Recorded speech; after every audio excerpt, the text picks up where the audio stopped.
tanghali na ba? Magandang umaga po sa inyong lahat. Ako po si Abdul Rahim Cruz, ang presidente po ng Philippine Islamic Propagator. Bali, dati po akong Christian at ngayon po ako po ay isang Muslim. So mga mahal ko po mga kapatid na mga Kristiyano, una po sa lahat, pasensya na po sa abala. Pangalawa, hindi ako magbibenta ng gamit. Pangatlo, ako po hindi rin manghihingi ng pera. At hindi po ako tatayo dito para magbukas ng isang argumento, kaya isang debate o kaya pagtatalo-talo. Dahil po ako isang Kristiyano na ngayon po ay isang Muslim, magbibigay lang po kami ng isang konting pahayag patungkol po sa aming paniniwala. Mapapansin po ninyo, kinukuha ko po ito ng video, mapapanood niyo po ito sa YouTube at makikita niyo sa Facebook. Just type only Philippine Islamic Propagator. Hindi lang po ito yung aming ginagawa sa mga bus, nagsasalita rin kami sa mga eskwelahan, pati sa mga pulis, sa lahat po ng mga sektor ng gobyerno. Sa dahilan, hindi po para yayain kayo na mag-Muslim at hindi po para sabihin na kayo din ay pumasok sa Islam. Ang sa amin lang po is para may paalam po sa inyo kung ano po yung aming paniniwala. Kung tatanggapin po ninyo, salamat. Kung hindi, pasensya na po kayo. At hindi rin ako nagsalita dito para sirain po yung inyong relihiyon at sabihin na kaming mga Muslim ang tama at kayo mga mali. Kasi mostly po kasi sa atin, pagka sinabing mga Muslim, ang alam lang po natin, like for example, meron akong dala dito, kung tawagin namin ito is tutob. Mostly pag ito sinuot ko, madi-distinguish ng ilan na ako ay isang Muslim. So kung halimbawa, alisin ko to, walang makapagsasabi na ako ay Muslim. So ano po ba ang ibig sabihin ng Muslim? At pag sinabi po bang Muslim, ang unang-unang pumapasok sa isip natin yung mga nasa Mindanao, yung mga nagbibenta ng gamit, o yung mga gumagawa ng mga hindi natin nagugustuhan. Ang mga Muslim po is kagaya ko, kagaya rin po ninyo. Ang dugo po ninyo is pula, dugo ko rin is pula. Tao kayo, tao din po kami. Ano po bang inutos sa amin bilang isang Muslim? At sino po ba yung aming sinasamba? Kapag ka ba Muslim, galit na kayo sa Christian? O kapag ka ba Christian at Muslim, dapat ba magkaroon tayo ng pagkakati-ati? Ang kaibahan lang po natin bilang isang Muslim ako at kayo ay Kristiyano, parehas po tayo naniniwala na may isang Diyos. Ang problema po natin, ang pinaniniwalaan po ng Christian is si Jesus Christ bilang Diyos na nasa katawan tao. Kami namang mga Muslim, ang aming Diyos isang Allah. So kung ang Allah ang aming Diyos, sino sa amin si Jesus? Una po sa batas po namin mga kamusliman, hindi ka pwedeng tawaging Muslim kapag ka si Jesus Christ ay hindi mo siya tinanggap o hindi mo siya mahal o hindi mo siya kinakilala. Lamang hindi po Jesus Christ ang tawag namin sa Kanya. Kasi sa amin pong paniniwala, si Jesus Christ ay isang Arabo dahil siya ay pinanganak sa Jerusalem, sa Bethlehem. Nung siya po ay naipako sa krus, susulat po yan, nakalagay sa Biblia, ang sabi niya, Eloi, Eloi, lama sabachthani. Ibig sabihin, Diyos ko, bakit mo ako pinabayaan? Yun yung last word ni Jesus Christ sa Bible. Yun po is Aramaic. Ang tawag niya sa kanyang Diyos is Eloi. Sa word history at sa encyclopedia, mayroong tatlong Semitic language. Elohim, ang tawag ni Moises sa kanilang Diyos, yan po ay Hebrew. Si Jesus Christ, ang kanyang language is Aramaic, ang tawag niya is Eloi. Kami mga Muslim is Arab, ang aming sinusunod na Semitic language, ang tawag namin sa aming Diyos is Allah. Ang Elohim, ang Eloi, ang Allah, pares lang po yun. Kaya lang hindi po sa si Jesus na nagsakatamang tao, pero mahal po namin si Jesus. Ang tawag po namin kay Jesus is hindi Jesus, kung hindi Isa. Mapapansin po ninyo doon sa krus, kung saan sa naipako, may nakalagay doon na INRE, I-N-R-I. Ang ibig sabihin ng INRE, Isa Nazareton Re Ayudios. Sa Bible nakalagay, Jesus na taga Nazaret, hari ng mga Hudyo. Pero sa amin po si Isa na taga Nazaret, ang hari ng mga Hudyo. Sa amin siya po ay propeta, mahal po namin siya. Ngayon kung ang Diyos namin ng Allah, ano ang ipinagutos sa aming mga Muslim? Yun po ba ang gumawa ng masama? Yun po ba ang manakot ng tao? Yun po ba ang paghatiin o sabihin kayo iba, kayo iba? Hindi po ganon. Kaya po ako nagpasintabi at nagpauna po sa inyo. Una ko pong panawagan is, kay may Muslim dyan, kay may Kristiyano dyan, kay may Budahismo dyan, kahit ano ang inyong relihiyon, huwag po sana tayong papayag na ang relihiyon ang maging dahilan para po tayo ay magkahati-hati.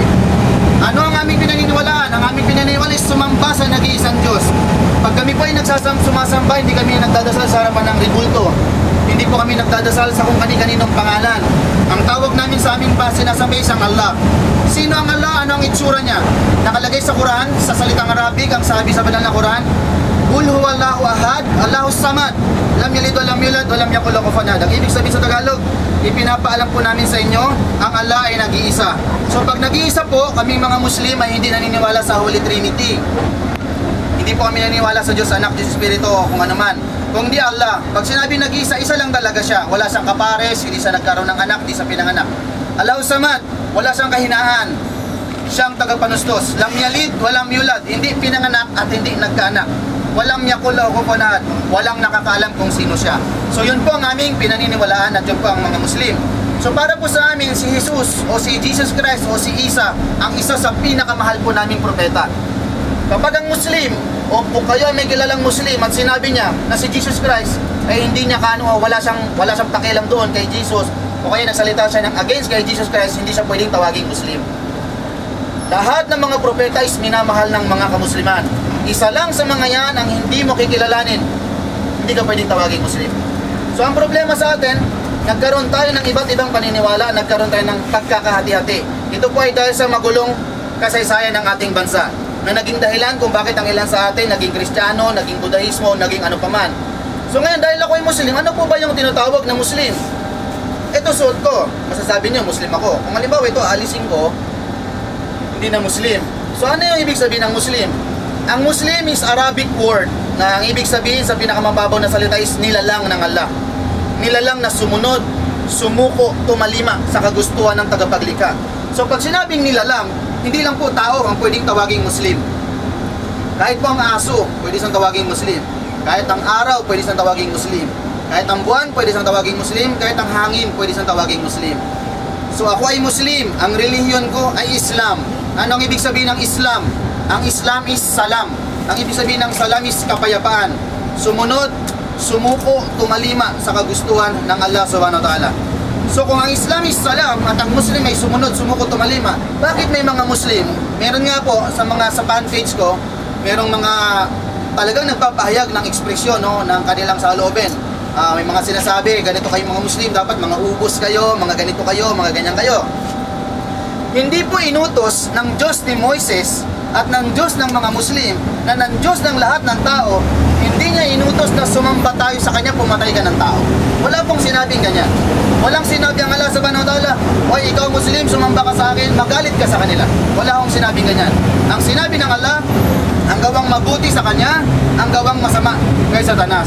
So ang atin po dito, isa po sa panawagan, kung halimbawa man hindi po ninyo matanggap ang aming paniniwala o ang aming mga pinaniniwalaan at saligan, ang hiling ko lang po sa bawat isa po sa atin, isa na magkaroon po tayo ng yung tinatawag na ating benefit of the doubt. Na huwag naman po sana nating iisipin, huwag po natin sanang itatak sa ating puso at ating isip na kapag sinabing Muslim, ay magkaiba na tayo. Iba si Christian, iba si Muslim. Nagkakaroon ng akwatan, para bang merong ilangan. Huwag naman po ganon. Lagi ko pong sinasabi, huwag po kayong papayag na religion ang maging dahilan para po tayo ay magkakahati-hati. Kung ang Diyos ninyo ay si Jesus, siya po ay aming ginagalang. Lamang hindi namin sa Diyos. Ang amin at sa Allah. Siya ang Elohim, siya ang Ilay, siya ang Allah. Magmula sa 10 Commandments, ang tawag namin dyan is Surah. Hanggang sa mga awit ni David na tinatawag naming Sabur, hanggang sa mga kalatas ni Abraham na sinatawag naming Suhub, hanggang sa Biblia ay pinaniniwalaan namin na tinatawag naming Injil. At ngayon ay ang Quran. Ano po ba ang Quran? Ang Quran ay para po sa inyo, para po sa atin, para po sa lahat. Ito po ay hindi lamang para sa mga Muslim. Ito po ay para sa lahat. Kung kayo po ay magkaroon sana ng mga oras, ng time, bisitahin niyo po ang aming mga fanpage at ang aming mga website o kahit na anong mga Islamic site. Kung halimbawa kayo ay walang kaalaman patungkol sa Islam at kayo ay mayroong personal na galit sa mga Muslim, huwag po sana tayong magsasalita ng against sa kanila o sa anumang mga reliyon kung hindi natin nalalaman kung ano kanilang pinaniniwalaan. Dahil ang sabi ng Allah subhanahu wa ta'ala, la ikraha fid din, walang pwersahan sa relihiyon. So magmahalan po tayo, mahalin natin ating gobyerno, mahalin natin ating presidente, sumunod tayo sa batas. Kung may mga Muslim kayong mga kapitbahay na gumagawa ng masama, o kaya naman may mga kakilala kayong mga Muslim, kasi sa tingin nila hindi po kaya-aya, mananagot po sila sa Allah subhanahu wa ta'ala. Kung halimbawa may mga mamamatay tao sa aming mga kamusliman, ang sabi ng Allah subhanahu wa ta'ala, ang lahi ni Adan magkakasala. Lahi po kayo ni Adan, lahi kami ni Adan. Kung meron mga masasama sa aming mga Muslim, siguro naman meron din naman po siguro sa ibang mga pananampalataya. Huwag lang po nating sabihin, Muslim ang napanood sa TV, oy si Muslim, bumatay ng tao. Kasi ako bilang isang dating Kristiyano, pag meron ako napapanood sa TV, wala naman akong sinasabi o hindi naman ako nag-a-add na, oy si Christian, pumatay. Oy si ganito, pumatay. Dahil bakit? Pag sinabi niyo pong Muslim, madami pong madadamay. At maliban po doon, huwag po sana kayong mailang. Meron akong mga natatanggap minsan ng mga PM, mga ganon, na naiilang sila, o kaya naman yung iba natatakot, o kaya naman yung iba ayaw talaga lumapit. Mga mahal ko po mga kapatid, ang kaibahan lang po ninyo sa kanila, una yung language. Hindi lang po talaga sila masyadong mahilig, marunong magsalita ng Tagalog. Pero sila po ay mga mababait. Nahati po ang mga kamusliman sa Pilipinas sa iba't ibang tribo. Kagaya po ng mga Christian, merong Ilonggo, merong Kapampangan, merong Waray, merong Tagalog. Kami po mga Muslim, merong mga Maguindanao, may Tausug, may Maranao, may Iranon. So pare-pares lang po tayo. Kinakain nila iskanin, kinakain po din namin iskanin, kinakain din ng kanin. Pag sinugatan nyo ako dito, ang lalabas na dugo sa akin is pula. Ang dugo po ninyo is pula. Lahat tayo ay lahi ni Adan. Ang aming pininiwalaan, isa lang ang Diyos namin. Kayo naman ang pininiwalaan ninyo, isa lang din ang Diyos nyo. Kaya lang yun ay naging si Jesus at kami naman ay naging ang Allah. Sino ang Allah? Siya ang Elohim, na Diyos ni Abraham, ni Isaac, ni Jacob.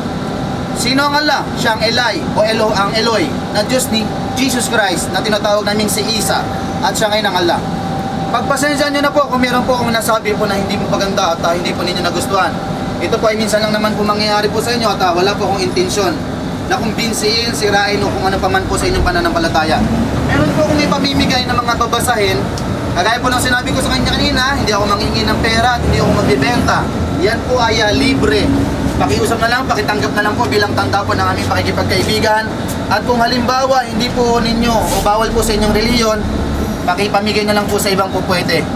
Ito po ay para po talaga sa inyo at sundan nyo po kami kung meron kayong mga tanong patungkol po sa Islam. I-type nyo lang sa Facebook at saka YouTube, Philippine Islamic Propagator. Maraming salamat po, lalong lalo na dun sa driver natin na hindi po nagatubili po sa amin sa pagtanggap.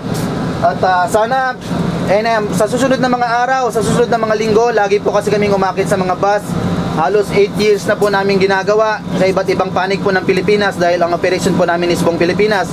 Wala kaming ibang ginawa kundi ipaalam sa mga kagaya po ninyo, mga kapatid naming Christian, kung ano po ang Islam. Tanggapin o hindi, ito po ang pinaka-mainam na naisip naming paraan para po tayo ay magkaroon ng pagkakaunawaan o pagkakaintindihan sa isa't isa. Kulang lang po sa bukas na ugnayan. Maraming salamat po ulit at pasensya na po kayo sa pag-aabala po namin sa inyo. Sa unahan. Bigyan mo si driver. Dito lang po. Sige po. Masahin lang po ito ang lista. Kaya po.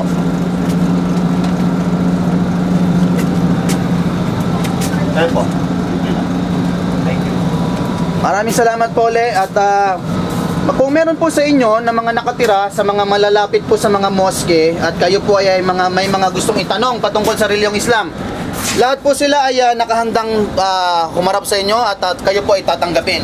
Lalong-lalo na doon sa mga Christian na may kapitbahay na mga moske, yung naalibadbaran o yung nakakarinig ng salitang Allahu Akbar, Allahu Akbar, Asyhadu an la ilaha illallah, asyhadu anna Muhammadar Rasulullah, hayya salah, hayya falak, Allahu Akbar, Allahu Akbar, la ilaha illallah. Mostly, pagka Christian, ang simbahan is kampana. Sa amin po kasi, sa mga kamusliman, yan po ay pasigaw na kinakanta. 5 times a day po ninyong maririnig niyan. Ano po ba ang ibig sabihin niyan? Ang ilan nagagalit po dyan. Pero ganun pa man, kahit na hindi pa man ninyo nalalaman o hindi pa man kayo nagagalit, sinabi na rin sa Quran yan, nakalagay sa banal na Quran na ang mga hindi Muslim, pag naririnig nila ang tawag ng pagdarasal ng mga Muslim ay nagkakaroon sila ng galit o napipigon sila. Siguro yung iba naiingayan. Ano po bang ibig sabihin nun? Ang sabi ng mga masjid dito sa kahit sa buong Pilipinas, sabay-sabay po yan, 5 times a day. Madaling araw, alas 12, alas 3, alas 6, saka alas 7. Sabi Allahu Akbar, Allahu Akbar. Anong ibig sabihin yan? Ang Allah ay dakila, ang Elohim ay dakila, ang Eloy ay dakila. Asyhadu an la ilaha illallah. Kami ay sumasaksi na walang ibang Diyos na dapat sambahin maliban sa Allah, sa Elohim, na yun ang Elay. Asyhadu anna Muhammadar Rasulullah. Kami ay sumasaksi na si Propeta Muhammad, sugo, alipin lang ng Allah. Hayal as-sala, halina kayong magdasal. Hayal al-falak, halina sa dagumpay. Allahu Akbar, la ilaha illallah. Ang Allah ay dakila, walang ibang Diyos na dapat sambahin maliban sa Allah. So kapag ang isang Muslim nakatabi ng moske at narinig niya na tumunog na yung moske na yon, yun po ay pagtawag ng pagdarasal. Hindi lang sa mga kamusliman, kundi lahat po ng lahat ng nasa paligid. So kapag ang isang Muslim na nakakaintindi, narinig niya yun at hindi siya lumapit o hindi siya nagpunta sa moske para magdasal, nung time na yan, Nung oras na yun, hindi siya pwedeng tawaging isang tunay na Muslim na sumasampalataya sa Allah.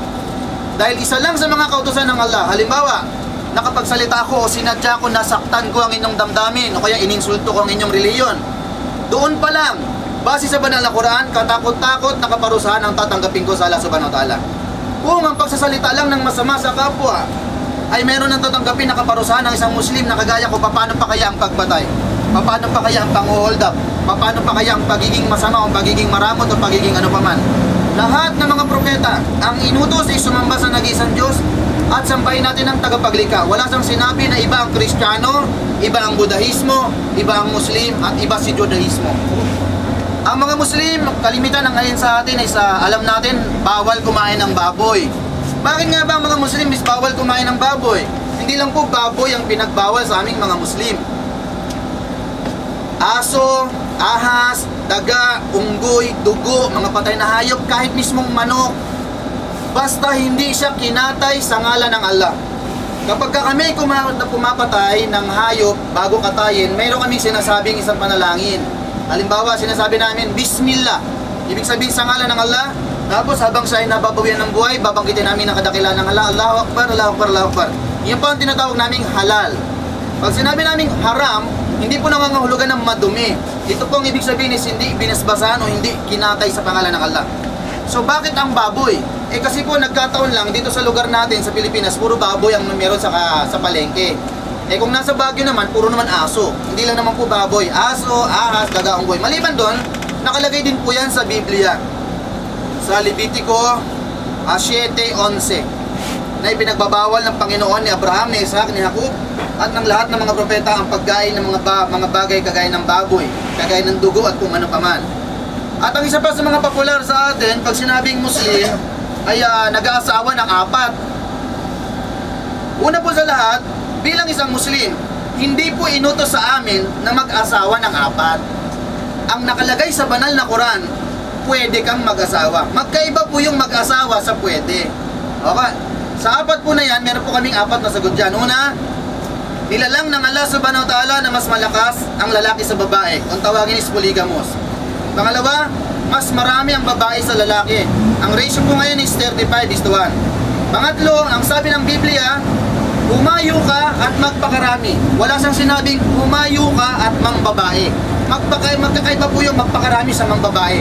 Pangapat, ang isang Muslim na kagaya ko, hindi ako pwedeng mag-asawa kapag hindi ko kayang buhayin ang isang asawa o ang isang babae. Kapag yumaman at nagkaroon ng interes na mag-asawa uli, pwede hanggang 4. Kaya lang may kondisyon po yun. Una, kailangan pantay. Pagkakasal yung una, kasal dapat hanggang pang-4. Pagka may bahay yung una hanggang pangalawa, meron dapat lahat bahayan. Halimbawa, pag yung unang asawa, manok ang ulam, siyempre, pangalawa, pangatlo, pang-4, manok din yan. Hindi pwedeng yung unang manok, yung pangalawa itlog, yung pangatlo sisiyo, yung pang-4 balot. Hindi yung ganun. Pantay-pantay po yun. So kapag halimbawa, ang isang Muslim walang kakayahan mag-asawa, hindi po pwede. Sa amin, isa lang ang inutos, pero kailangan kasal pag naging 4. Sa ibang mga relihiyon, isa lang din naman ang inutos. Kaya lang, ang problema sa iba, isa nga lang ang asawa, pero maraming yung mga kabit, mga ganon. Bawal po sa amin yon. Kaya po ipinagutos yun para protektahan ang isang babae laban sa pang-aabuso.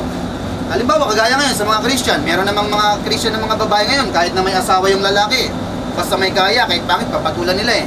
So sa amin po, hindi po ganon. Kahit na gusto ko hindi ng babae, kailangan kasal siya para makuha niya ang kanyang karapatan. Kaya sa amin mga Muslim, pag 4 ang asawa at namatay yung una, pangalawa, pangatlo, pantay po ang tatanggaping mana po nun.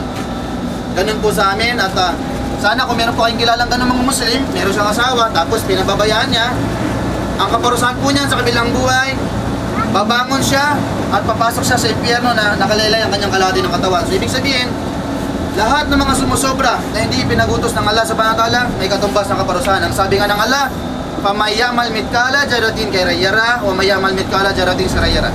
Sino man ang gumawa ng kabutihan na kasing liit ng pinakamaliit na bagay, may kabutihan ganti ang Allah. Sino man ang gumawa ng masama na pinakamaliit na masama, may kaganti ang kaparusahan ng Allah subhanahu wa ta'ala.